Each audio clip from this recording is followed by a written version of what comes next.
Okay, இன்னைக்கு பார்க்க வேண்டிய டாபிக் வந்து ஐவிஎஃப்ங்கிற ஒரு ப்ரொசீஜர். இப்போ எல்லாருக்குமே தெரிஞ்சிருக்கிற ஒரு ப்ரொசீஜர். இது எப்போ பண்ணணும், யார் பண்ணணுங்கிறது தான்.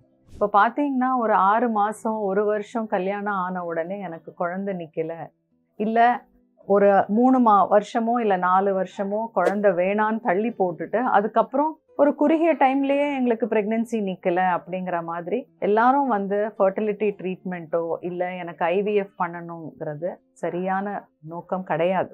ஐவிஎஃப்ங்கிறது எப்போ பண்ணணும்? ஒரு கல்யாணம் ஆகி ஒரு 8 வருஷம் 10 வருஷம் குழந்தையே இல்லாமல் இருக்குது, இல்லை ஒரு 35 வயசுக்கு மேலே ஆயிடுச்சு, இல்லை குறைஞ்சது ஒரு 33 வயசுக்கு மேலே குழந்தையே இல்லாமல் இருக்குது. ஒரு பர்டிகுலர் டைம் வரைக்கும் வெயிட் பண்ணணும், அந்த பொறுமை இருக்கணும். அதுக்கு முன்னாடியே நம்ம போய் ஒரு ஐவிஎஃப் பண்ணிக்கிட்டோம்னா எல்லா ஐவிஎஃப் பாசிட்டிவாக வரும்னு சொல்லவே முடியாது. ஐவிஎஃப்க்கும் ஒரு சக்ஸஸ் ரேட்னு ஒன்று இருக்குது. 25-30% of IVF can become successful. சில சென்டர்ஸில் இதை விட அதிகமான நம்பர்ஸ் கொடுக்கலாம். அதனால இதுலேருந்து என்ன தெரிஞ்சுக்கிறோம்னா, எல்லாருமே ஐவிஎஃப் போய் பண்ணணுங்கிற அவசியம் கிடையாது. ஃபர்ஸ்ட் ஒரு பொறுமை இருக்கணும். ஒரு குறிப்பிட்ட டைம் வரைக்கும் நம்ம நார்மலாக ட்ரை பண்ண பார்க்கணும். நார்மலாக நிறைய பேர் தானாகவே கன்சீவ் ஆகிறதுக்கு வாய்ப்பு இருக்குது. எல்லா டெஸ்ட்டும் இமீடியட்டாக பண்ணணுங்கிற அவசியம் கிடையாதுங்கிறது தான் நான் சொல்ல வரேன். ஸோ ஐவிஎஃப் பண்ணுறதுக்கு முன்னாடி கொஞ்சம் பொறுமையாக நேச்சுரலாக நார்மலாக ட்ரை பண்ணுங்க. ஏன்னா எனிதிங் விச் இஸ் நேச்சுரல், அதுக்கோட ஸ்ட்ரென்த்தோ இன்டெகிரிட்டி எப்போவுமே ஆர்டிஃபிஷியல் மெத்தட்ஸை விட ஜாஸ்தி தான். அதில் எந்த விதமான மாற்று கருத்தும் கிடையாது.